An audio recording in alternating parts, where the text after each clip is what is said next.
Greetings one and all, and welcome to episode number 9 of Baba Talks.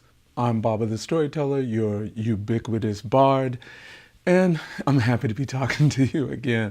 I'm realizing in life sometimes things go by so quickly. You mean to inform family and friends about things that are happening in your life, but then when so many things are happening in your life, you kind of lose track.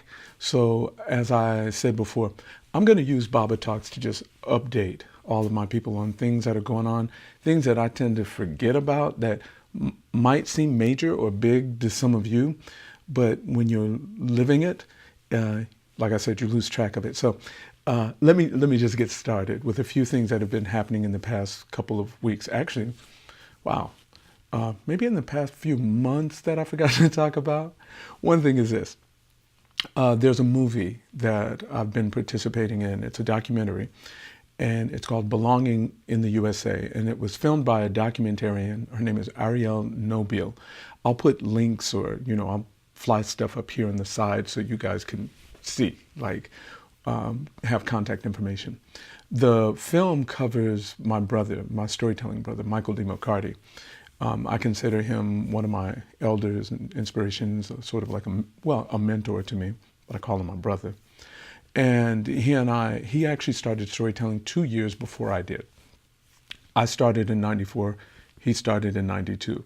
So when I came, he was one of the only black male storytellers in the Southern California community who was doing what I wanted to do. And we connected on that. So over all these years, we've had a bond that's been very close. But the film is about his life. And I won't go into a lot of detail, but at one time, Michael, who's a very dynamic personality, he was part of the Black Panther Party. He also did a lot of things in his life as far as travels and spiritual journeys that are fuel for thought for a lot of people who are on those same types of journeys. I'm going to let you guys check out the trailer. Maybe I'll put a link to the trailer and you can go check it out for yourself. It's called Belonging in the USA, and it's the film is covering the life of Michael D. McCarty. The reason why I'm bringing this up is because this was began filming in 2017. And maybe I haven't mentioned it, so I'm mentioning it now.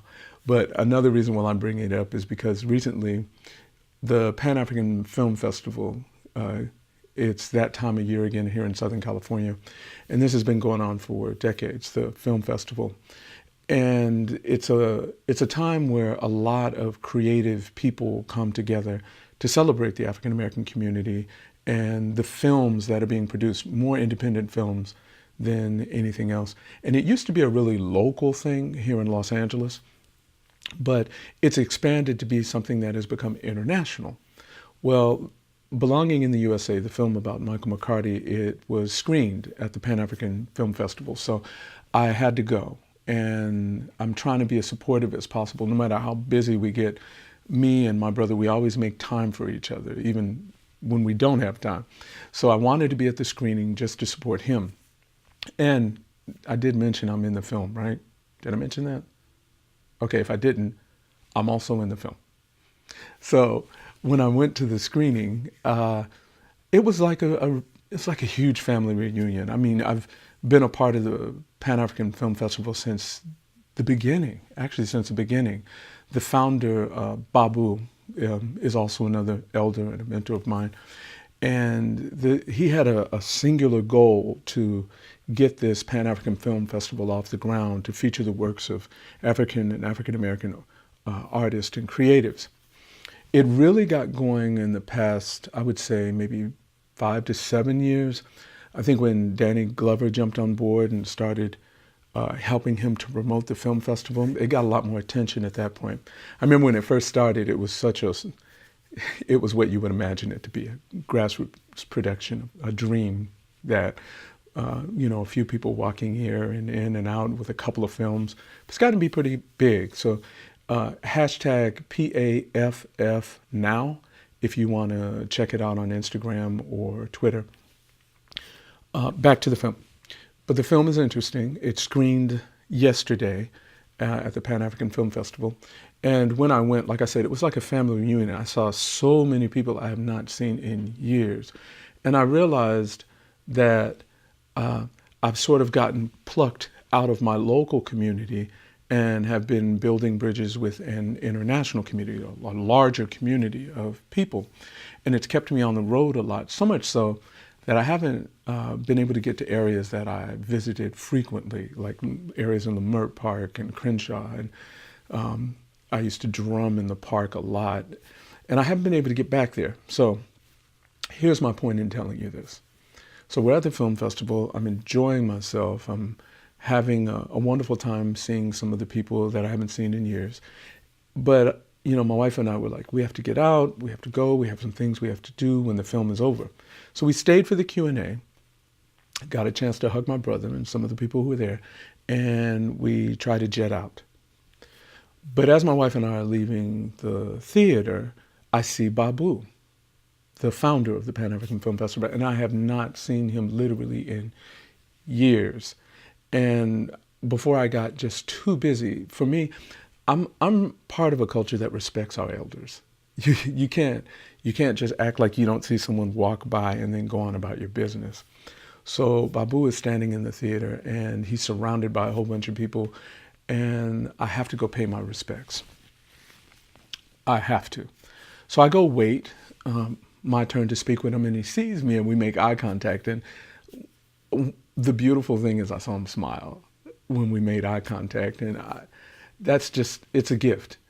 It's a gift. I relish those things. You ever call someone on the phone and that we have the phone ID now, and so they know it's you, and when they pick up, you hear their smile. Some of you know what I'm talking about. That is a gift to me. So when his eyes sort of lit up when he saw me, it was well worth me just standing there and waiting to engage him. So when some other people parted, I made my way in. First thing we did was hug, and we got to talk. And before I could get out what I wanted to say to him about how proud I was that the film festival had gone on for all these years, and he had grown it, and he had done all these things, he said, "Brother," he said, "where have you been? We have been looking for you." He said, "We were trying to get you to play at Aretha Franklin's funeral."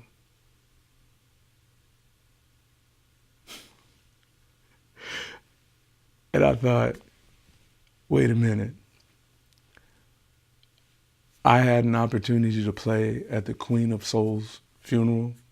They wanted me to play my kora. So he went on telling me about how they were organizing it, what they were trying to do. Now, some of you, okay, let me segue into this real quick, and I'll come back to this. Some of you are like, well, wait a minute.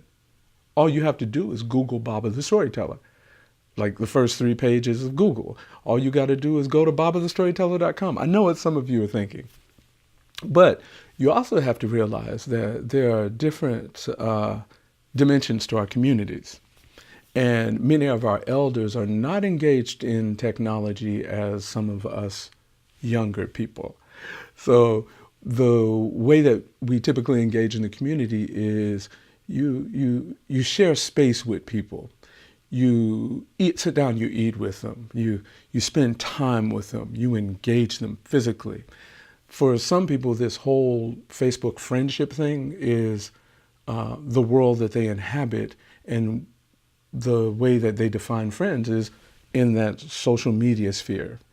But many of my elders don't define friendship that way, don't define relationships that way. So if you're wondering, wait a minute, how could he not get a hold of you?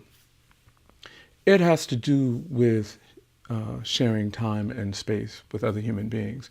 And before I got too busy, before I started a lot of the international travel, I made sure to make time for those things because I grew up doing that. I grew up visiting elders and older people. I grew up with my grandmother. We would go and take meals to older people and people who were in their homes and could not get out of their homes. That's the type of thing that we just grew up doing. And sometimes I feel like it's some of the things that we've lost. But that is how I have built my relationships with many of the elders in my life. So back to Babu. all I could do was shake my head. That's all I could do. So I took out a whole bunch of my brochures and I shoved them in his pocket. I said, Babu, never, ever let another moment pass by where you can't get a hold of me. Here I am. I gave him my cell phone number, everything.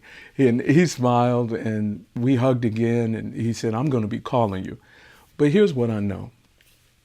If I do not make time to go sit and have a meal and share a laugh, opportunities like that come in the community, they're always going to pass me by.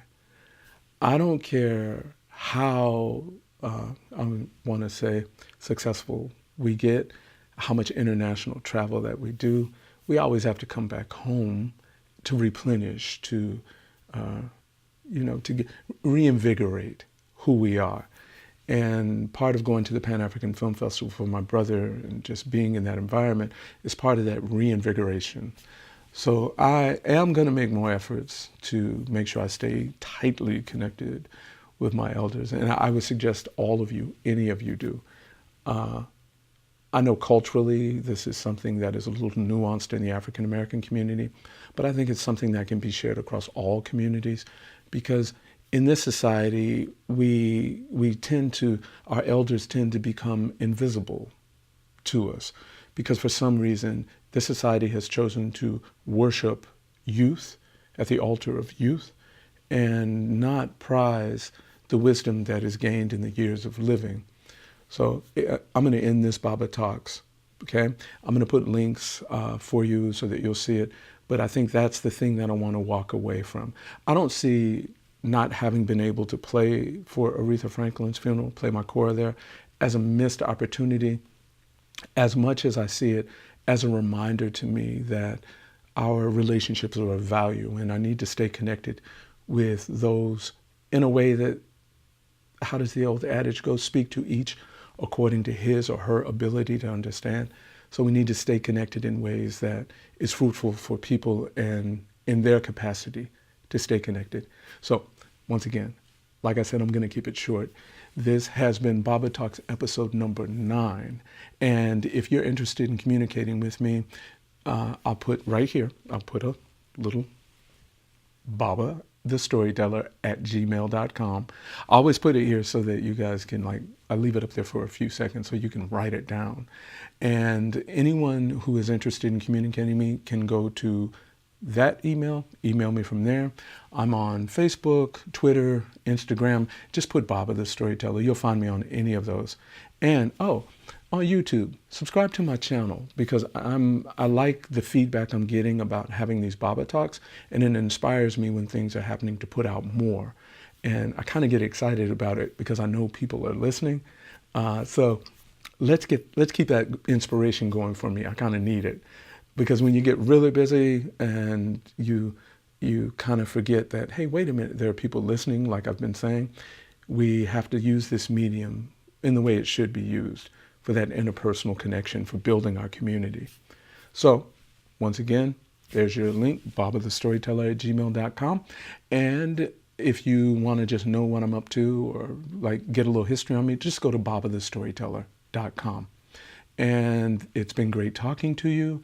Until I pass cross again, Doni Doni, Kononi Benyagada.